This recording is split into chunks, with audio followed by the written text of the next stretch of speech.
ناظرین، سہارا ریگستان دنیا کا سب سے بڑا اور سب سے خشک ریگستان ہے۔ یہاں دن میں سورج کی آگ سب کچھ جلا دیتی ہے اور رات میں سرد ہوائیں ہڈیوں میں اتر جاتی ہیں۔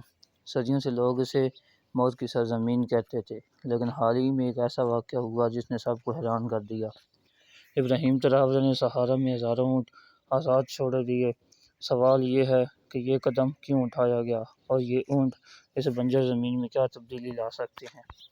افریقہ کے کئی علاقے برسوں سے خشک سالی کی لپیٹ میں ہیں۔ بارشیں کم ہو رہی ہیں، دریاؤں کا پانی سوکھ گیا ہے، گھاس اور چراگاہیں سب ختم ہو رہی ہیں۔ کسان اپنی زمینیں چھوڑنے پر مجبور ہیں، جانور بھوک سے مر رہے ہیں اور یہ حال پورے معاشرے کو متاثر کر رہا ہے۔ ابراہیم تراورے نے محسوس کیا کہ اگر فوراً قدم نہ اٹھایا گیا تو لاکھوں لوگ زمینیں چھوڑ کر نقل مکانی کرنے پر مجبور ہو جائیں گے اور یہ خطہ ہمیشہ کے لیے ویران ہو جائے گا۔ سب سے بڑا مسئلہ یہ تھا کہ زمین سخت بنجر اور بے جان ہو چکی تھی۔ معمولی اقدامات جیسے چھوٹے ڈیم یا کھیت کی نگرانی کافی نہیں تھے۔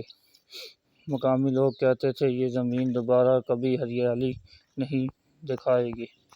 ابراہیم تراورے نے سوچا کہ اگر ہمیں زمین کو بچانا ہے تو ہمیں کوئی غیر معمولی قدم اٹھانا ہوگا، اور اسی وقت ایک انوکھا حل سامنے آیا: اونٹ۔ جی ہاں ناظرین، اونٹ کوئی عام جانور نہیں، یہ ہفتوں تک بغیر پانی کے زندہ رہ سکتا ہے، خشک جھاڑیاں کھا سکتا ہے اور اپنی چوڑی ٹانگوں کی وجہ سے ریت میں نہیں دھنستا۔ ابراہیم تراورے نے کہا، اگر ہزاروں اونٹ سہارا میں چھوڑے جائیں تو وہ نہ صرف زندہ رہیں گے بلکہ زمین کو بھی دوبارہ سرسبز بنا دیں گے۔ شروع میں لوگ شک میں تھے کہ اونٹ زمین نہیں بدلتے، وہ صرف چلتے ہیں، لیکن جب ہزاروں اونٹ ریگستان میں آزاد چھوڑے گئے سب کچھ بدل گیا۔ اونٹوں نے سوکھی جھاڑیاں کھانا شروع کی، وہ جھاڑیاں جو زمین کو سخت اور بنجر بنا رہی تھیں۔ زمین نے پہلی بار سانس لینا شروع کیا اور چھوٹے بیج جو برسوں سے دبے ہوئے تھے اب اگنا شروع ہو گئے۔ ناظرین، تصور کریں، ہزاروں اونٹ ریت کے ٹیلوں پر چل رہے ہیں، ان کے قدم ریت کو ہلا رہے ہیں، جھاڑیاں ختم ہو رہی ہیں اور ننھے سرسبز پودے نکلنے لگے۔ پرندے واپس آ گئے، کیڑے مکوڑے دوبارہ نمودار ہوئے اور سہارا جیسی مردہ سمجھ جانے والی زمین میں بھی زندگی واپس آ گئی۔ اونٹوں کے قدموں سے ریت میں چھوٹے گڑھے بنتے ہیں جو بارش کے پانی کو روکتے ہیں۔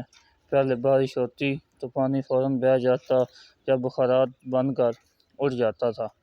اب یہ چھوٹے گڑھے پانی کو زمین میں جذب کر رہے ہیں، نتیجتاً چھوٹے تالاب وجود میں آئے اور وہ سہارا جہاں صدیوں تک پانی نہیں ٹھہرتا تھا وہاں پانی جمع ہونے لگا۔ لیکن یہ سب آسان نہیں تھا۔ ہزاروں اونٹوں کو سنبھالنا بڑا مشکل چیلنج تھا۔ انہیں پانی، نمک اور بیماریوں سے بچانا دشوار تھا۔ کئی اونٹ بیمار ہوئے اور کچھ مر گئے۔ ناظرین، کچھ لوگوں نے یہ کہا کہ یہ منصوبہ ناکام ہو جائے گا، لیکن ابراہیم تراورے نے ہار نہیں مانی۔ مقامی لوگوں کو منصوبے میں شامل کیا، ہر قبیلے کو کچھ اونٹوں کی ذمہ داری دی کہ آپ ان اونٹوں کی نگرانی کیا کریں۔ GPS کنٹرولر لگائے گئے تاکہ ہر اونٹ پر نظر رکھی جا سکے۔ سائنسدانوں اور ماہرین کو بھی شامل کیا گیا۔ یہ سب ملا کر منصوبہ آہستہ آہستہ کامیاب ہونے لگا۔ چند سالوں میں نتیجے حیران کن تھے۔ جہاں کل تک ریت اور جھاڑیاں تھیں وہاں سبزہ اگنے لگا، چراگاہیں بننے لگیں، جانوروں کے لیے خوراک دستیاب ہوئی، مقامی لوگ واپس اپنے گاؤں آنے لگے، پرندے واپس آ گئے اور ان کے نغمے فضا میں سنائی دینے لگے۔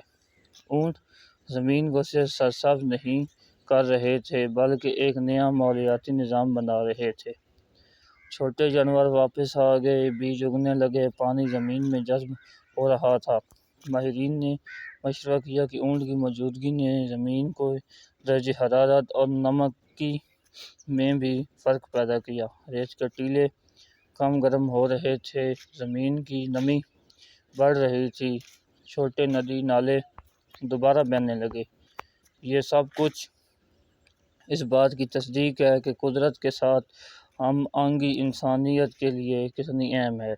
کسان دوبارہ کھیتی کرنے لگے، چرواہے خوش تھے کیونکہ ان کے جانوروں کے لیے چراگاہیں بن گئی تھیں۔ مقامی کمیونٹی میں امید پیدا ہوئی اور لوگ زمین کے مستقبل پر یقین کرنے لگے۔ یہ تبدیلی صرف زمین کی تبدیلی نہیں بلکہ انسانوں کی زندگی کی تبدیلی بھی تھی۔ کبھی کبھی بڑے مسائل کے حل جدید ٹیکنالوجی میں نہیں بلکہ فطرت کے انداز میں ہوتے ہیں۔ چھوٹے اقدامات بڑے معجزات لا سکتے ہیں۔ انسان اور فطرت کی ہم آہنگی سب کچھ بدل سکتی ہے۔ ناظرین، تصور کریں دنیا کے سب سے سخت ریگستان میں زندگی واپس لوٹ رہی ہے۔ ہزاروں اونٹ ایک چھوٹی سی حرکت سے زمین کی تقدیر بدل رہے ہیں۔ یہ ایک یاد دہانی ہے کہ محنت، حکمت اور فطرت کے ساتھ ہم آہنگی سے ناممکن بھی ممکن بنایا جا سکتا ہے۔ ابراہیم تراورے اور ہزاروں اونٹوں نے یہ ثابت کر کے دکھایا۔ ناظرین، یہ تھی ہماری آج کی ویڈیو۔ ملتے ہیں اگلی ویڈیو میں، تب تک کے لیے اللہ حافظ۔